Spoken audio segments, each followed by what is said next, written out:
we'll take up right where we left off just before lunch. Так, продолжим с того, на чем мы остановились.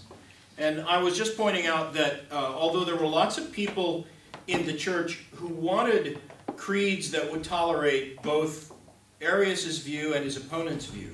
Итак, мы говорили о том, что в церкви была группа людей, которая выступала в поддержку того, чтобы принять символ веры, который был как бы согласован и с арианством, и с тем, что говорил Александр.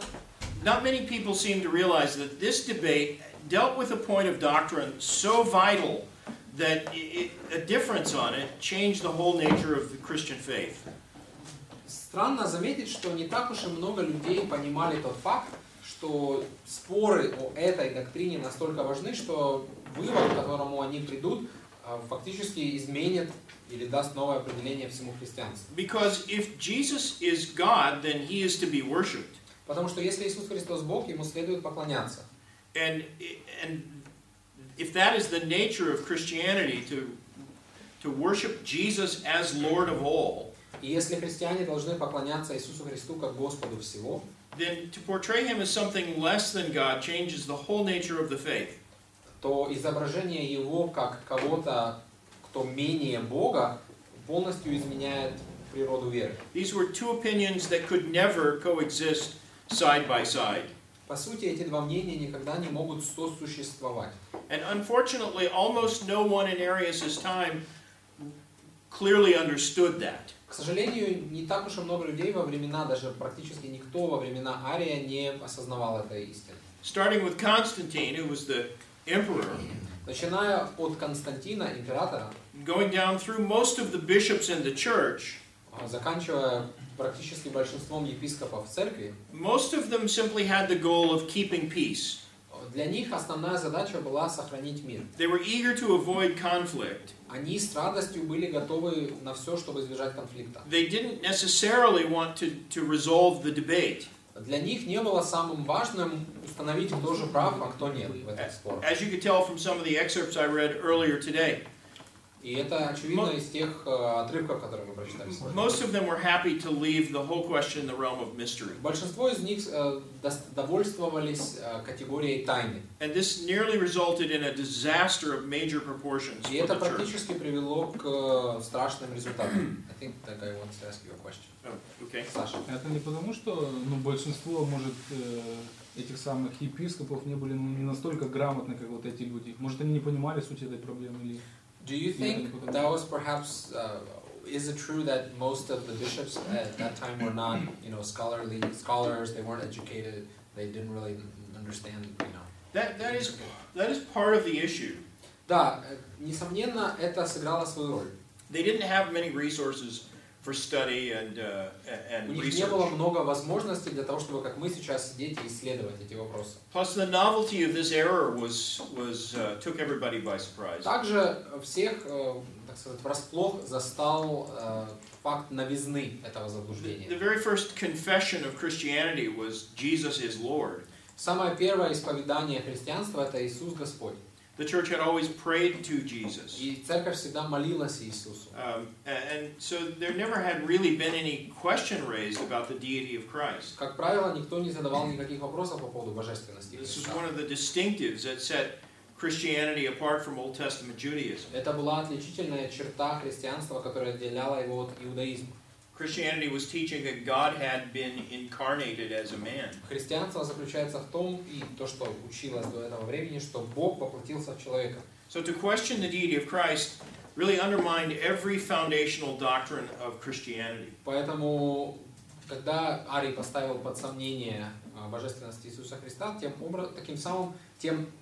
самым он просто поставил под сомнение большинство доктрин христианских. But they didn't have the internet, obviously. Но у них не было интернета, как They didn't in all of the Mediterranean world. They probably didn't have a single library as large as the library you have right here in this building. И, скорее всего, во всем, в этом регионе Средиземного моря не было библиотеки, которая была больше, чем наша, или даже такой большой, как наша библиотека. Teaching had always been primarily by word of mouth. И преподавание всегда велось по принципу из уст в уста. So there were no resources that told people how to refute Arius' error. Поэтому, возможно, некоторые были не подготовлены к тому, чтобы встретиться с этим заблуждением. And they did write letters back and forth, letters to one another, and sometimes those letters were collected. Иногда эти письма собирались. But aside from that, they just didn't have the sort of level of education and study and resources that we have. Но несомненно, что по сравнению с тем, что мы имеем сегодня, у них не было таких ресурсов и такой возможности. Now, when Arius was excommunicated by Alexander and he was exiled from Alexandria, he began a letter-writing campaign. Когда Арий был отлучен от церкви, когда он покинул Александрию, он начал писать письма. He pleaded his case through letters that he wrote to friends and enemies far and wide. Он всем своим друзьям, знакомым и даже врагам рассылал письма, которые обосновывали его позицию. Some of his letters were preserved for us by the historians who wrote about this conflict. Некоторые из его писем сохранились в истории теми историками, которые описывали этот конфликт. Two key letters are one he wrote to Eusebius the Arian. Два ключевые письма. Первое это то письмо, которое он написал Евсевию Никомедийскому, арианину. That, of course, was a letter to someone who agreed with him. Это письмо, которое он написал своему товарищу, соратнику. The other key letter is one he wrote to Alexander. Второе письмо он написал Александру.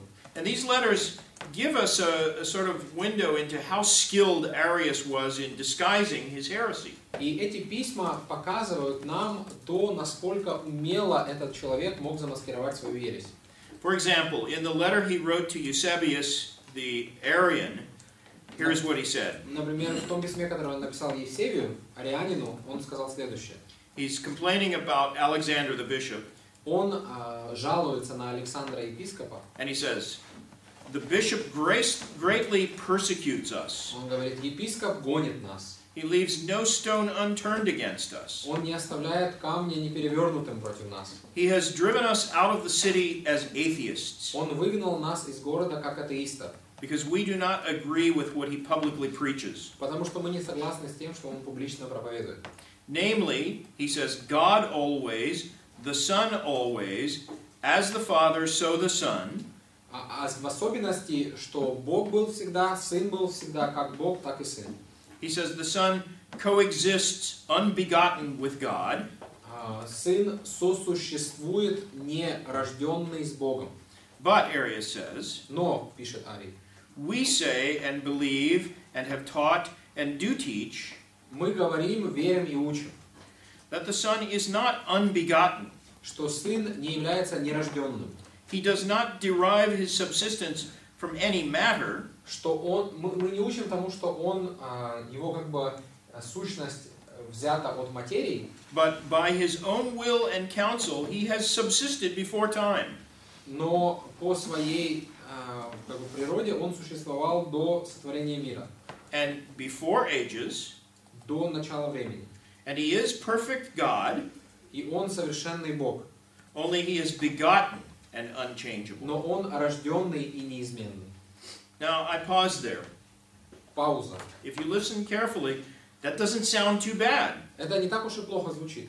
He refers to Jesus as perfect God. Он называет Иисуса Христа совершенным Богом. He says he has existed before time and before all ages. Что он существовал до начала времени. Like all heretics, Arius is taking extreme care to disguise his heresy in orthodox language. Как все еретики, он осторожным образом маскирует свою ересь, используя ортодоксальные термины. But let me continue. Но, позвольте продолжить. And listen to what he says in the subtext. Послушайте, что он говорит далее. And I'll read part of what I read before. Прочитаю еще раз, что мы закончили. He says, the Son has existed before time and before ages as perfect God. Сын существовал до начала времени, до сотворения мира, как совершенный Бог. Only begotten and unchangeable. Единородный и неизменный. And, he says, И before he was begotten, or created, or purposed, or established, he was not. Прежде чем он создан был, прежде чем он был сотворен, его не было. For he was not unbegotten. Потому что он не является нерожденным. So you see, he almost seems to contradict himself. Поэтому он как бы противоречит самому себе. He says he has existed before time and before all ages. Он говорит, что он существовал до начала времени и до сотворения мира. But then he adds, before that he says he didn't exist. Но он говорит, что до момента своего сотворения он не существовал. So this was the point of doctrine that he was put on trial for. Поэтому именно за это учение, как бы его учение рассматривалось на этом соборе. He taught that there was a time when Jesus did not exist. Он учил тому, что было время, когда Иисуса Христа не существовало. Even though he also said that Jesus existed before all time. Несмотря на то, что он существовал, о том, что Иисус Христос существовал до начала времени. Now, let me give you another sample of Arius' writings. Еще один пример из его письма. When he wrote to Alexander, the bishop who excommunicated him, Когда он писал Александру, епископу, который отлучил его, he said this: он сказал следующее. There are three subsistences, Существует три субстанции. and God, being the cause of all things, is unbegotten, Бог, будучи первопричиной всего, является нерожденным and God is altogether solitary. и является единым. But the Son, being begotten apart from time by the Father, Но Сын, рожденный как бы во времени, в свое время, he's saying he was begotten outside of time by the Father. он был рожден Богом вне времени. То есть, And- когда времени не существовало, Отец родил его. And he says, created and founded before all ages, Созданный и поставленный до начала времени. begotten apart from time before all things, Созданный прежде создания мира. he alone was made to subsist by the Father. Он один поддерживаемый был Отцом. For Christ is not eternal Ибо Христос не является вечным or co-eternal или совечным, or co-unoriginate with the Father. или That's a hard one. да, несотворенным, как и Отец. But he says, if the terms from him and from the womb, Но если слова от Него и от утробы, and I came forth from the Father, и я пришел от Отца, if those things mean anything, если они что-либо значат, they mean that the Son is not part of God. они значат, что Сын не является частью Бога, That's true, by the way. и что является абсолютно верным. But then he says, they also mean that he is not one in essence with the Father. Но это также значит, что Он не является единым в своей сущности с Отцом. That's not true, of course. Конечно же, это абсурд. And here's how he summarizes his argument. И вот какое резюме он делает, какой итог подводит он своим аргументам. If Christ is one in essence with the Father, but a distinct person, Если Иисус Христос является единосущным с Отцом, но отдельной личностью, then he says God is compounded and divisible and made of alterable material. он говорит о том, что Бог составной и разделимый. Now, Arius' logic there does not follow. Но здесь проблема. In fact, the doctrine of the Trinity expressly refutes that idea. Учение Троицы опровергает эту идею. That God is three persons in one substance. Бог — это три личности в одной сущности. Arius is saying that's impossible. Он говорит, это невозможно. But all he does is assert that. He cannot demonstrate it. Но он лишь говорит об этом, он это не обосновывает. At the end of the day, his error is he teaches that Jesus Christ was a created being. В конце концов, он учит тому, что Иисус Христос был сотворенным существом. And the argument he's making here is that that view alone does justice to the person of Christ. И он говорит о том, что только этот взгляд является правильным на личности Иисуса Христа. But I want you to see that he was not an honest man. Но я хочу показать вам, что он не был честным человеком. He's cunningly subtle in these letters. Что эти письма являются его ухищрением. Notice that he insists that this is the true doctrine and all other views of Christ are false. Обратите внимание на то, что он настаивает на том, что это является истинной доктриной, а все остальные взгляды являются ложными. When he wrote to Eusebius, the man who agreed with him, Когда он написал Евсевию Никомедийскому, he he claimed that all other teachings regarding the person of Christ are impieties to which we cannot even listen. Он говорит о том, что все другие взгляды на Иисуса Христа являются неблагочестивыми, и мы не должны их слушать. He said we can't hear these things even if heretics threaten us with 1,000 deaths. Он говорит, что мы не можем прислушиваться к ним, даже если еретики будут угрожать нам тысячными смертями. So he's telling those who agree with him that he is taking a noble and courageous stand for the truth. Поэтому он говорит тем, которые согласны с ним, что они благородно отстаивают истину. He claims he's willing to die for these things. Он говорит, что он готов умереть за это.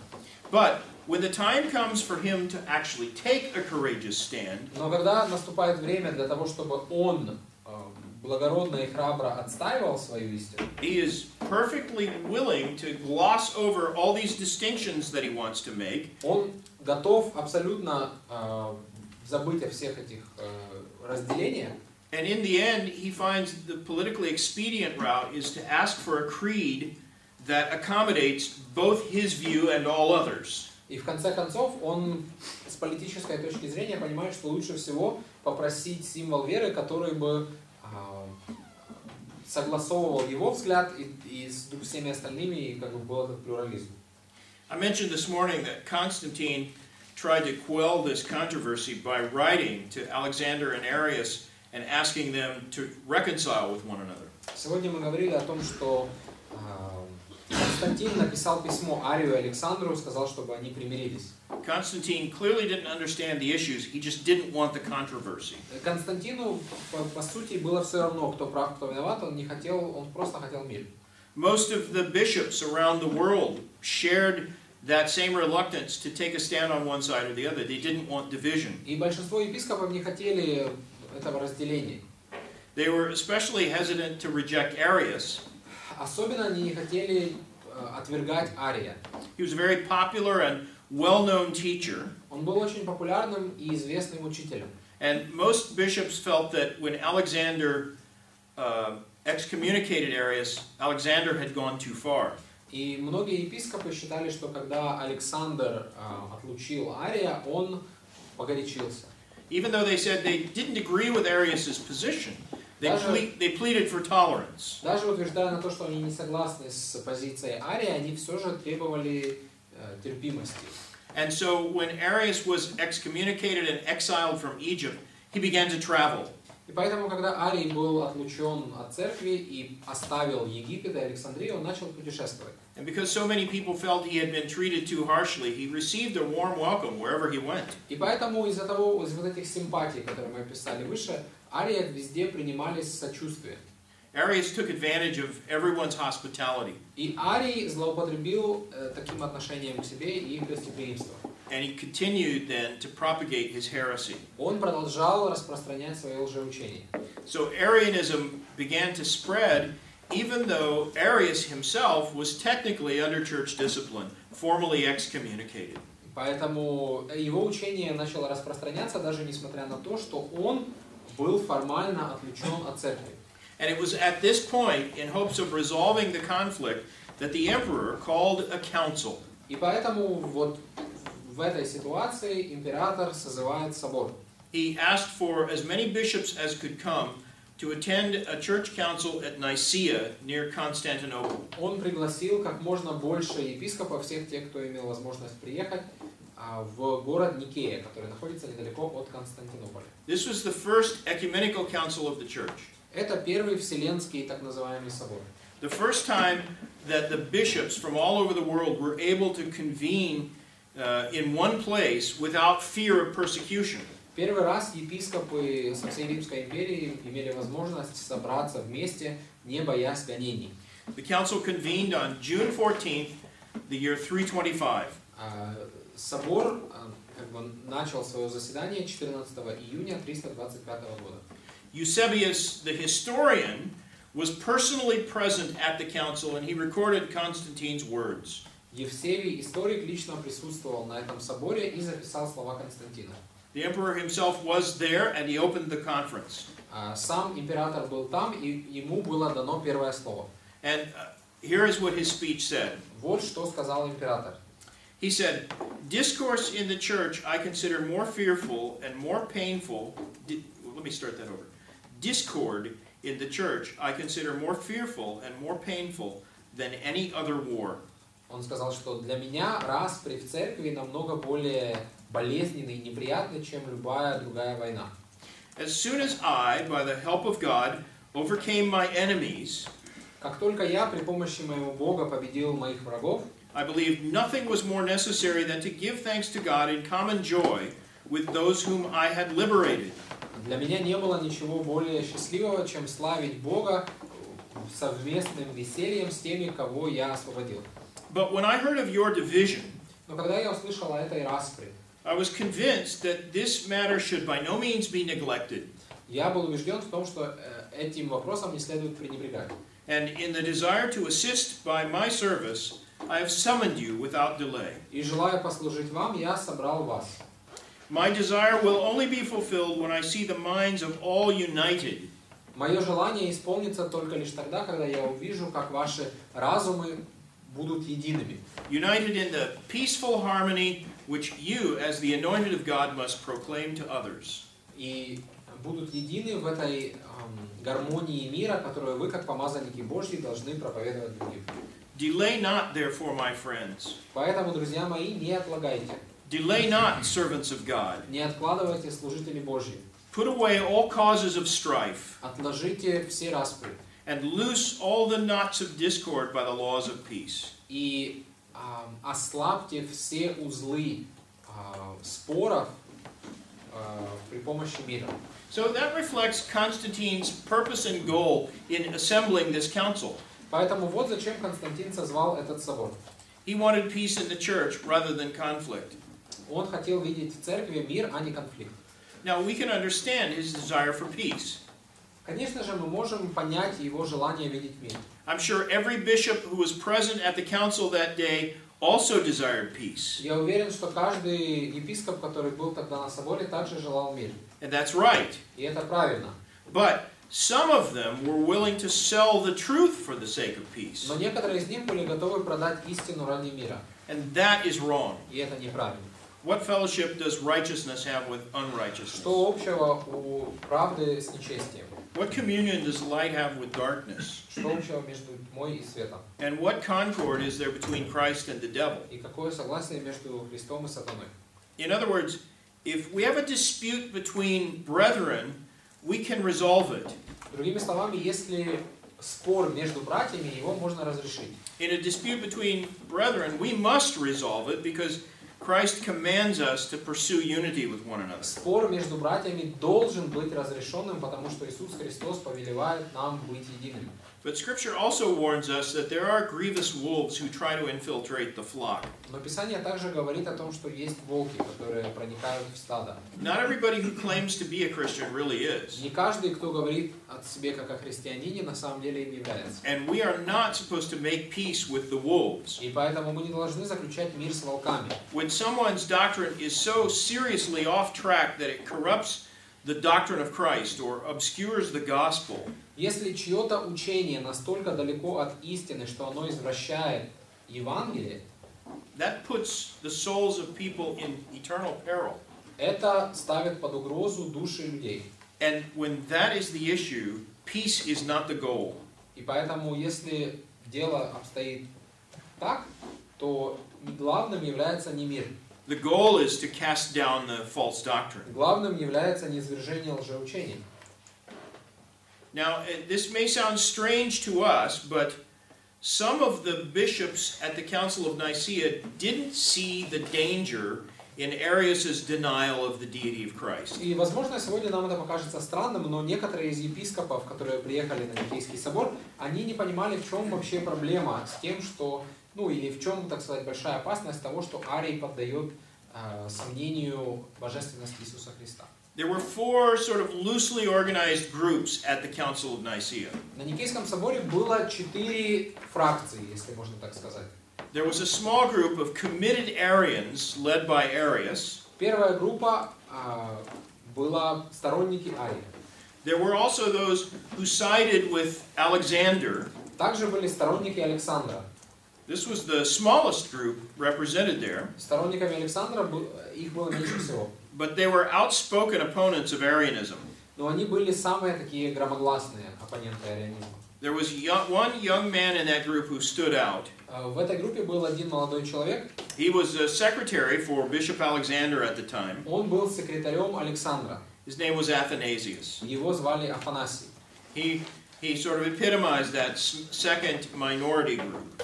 Он был главным представителем, если можно сказать, этой группы меньшинства. There was a third group. Третья фракция. They were those who were sympathetic with Arius, but they weren't prepared to be excommunicated with him. Это те, которые сочувствовали Арию, но не хотели, чтобы их отлучили вместе с ним. They were closeted Arians. Они были как бы арианами под прикрытием. They were prepared to recant if necessary. Если при необходимости они были готовы отказаться от как бы вероучения Ария. But if the council didn't rule against their view, they were also prepared to come out in support of Arius. Но если бы собор не осудил Ария, то они бы выступили в поддержку его. The leader of this group was Eusebius of Nicomedia. Лидером этой группы был Евсевий Никомедийский. That's Eusebius the Arian, not the historian. Евсевий арианин, а не историк. All of those were fairly small groups. Все они были достаточно малыми группами. The fourth group was the dominant group. Четвертая группа – это доминантная группа. By far, there were many more bishops who fit into this fourth and final group. Самая большая четвертая фракция. They were uncommitted to any position. Они не были ни на чьей стороне. Their leader was Eusebius the historian. Их руководителем был Евсевий Кесарийский. There's no doubt that there were some of them who were just waiting to see how the current would flow before they committed themselves to one position or the other. Некоторые из них просто ждали увидеть, кто же из них будет побеждать, чтобы как бы присоединиться к их сторонникам. But this group had a very clearly defined goal, and it was this. Но у этой группы была четко поставленная цель. They hoped to be able to devise a creed that would conceal rather than heal the division. Вместо, они хотели составить такой символ веры, который бы не исправил эту ситуацию, но только бы ее скрыл. They hoped to be able to come up with a doctrinal statement that would accommodate both Arians and non-Arians. Другими словами, они хотели создать такое вероучение, которое было бы приемлемо как для ариан, так и для неариан. Now, if that sounds familiar, it should. Если это напоминает вам какую-то ситуацию, то не удивляйтесь. Because that way of thinking is alive and well today. Потому что многие думают так сегодня. This is exactly what is done today in the name of bringing Catholics and Protestants together. Сегодня пытаются такие символы веры создать те, которые хотят свести вместе протестантов и католиков. Or if you read much theological discourse in internet forums, you'll find this is pervasive. Или если вы когда-нибудь пытались какой-то комментарий оставить на христианском форуме, то вы с этим столкнулись. Most people would prefer not to take a stand on any point of controversy. Большинство людей не желают отстаивать вообще никакую точку зрения. And they like to take a position that embraces all possibilities. Они хотят сидеть на заборе и соглашаться со всем. And so you have these four groups. You have Arius and the Arians. Итак, у нас есть 4 группы: арии и ариане. You have Athanasius and a handful of Orthodox men. Афанасий и кучка ортодоксальных богословов. You have Eusebius the Arian and a group of Arianizing fellow travelers. Евсевий Никомедийский и группа сочувствующих Арию. And then the largest group of all, Eusebius the historian and the uncommitted bishops. И самая большая группа Евсевий Кесарийский и те, которые ждали, на чью же сторону они встанут. Now here's the interesting thing. Что же интересного здесь происходит? All of them, except the group that was with Athanasius, all of them would have been perfectly happy to devise a creed that could accommodate all views. Все, кроме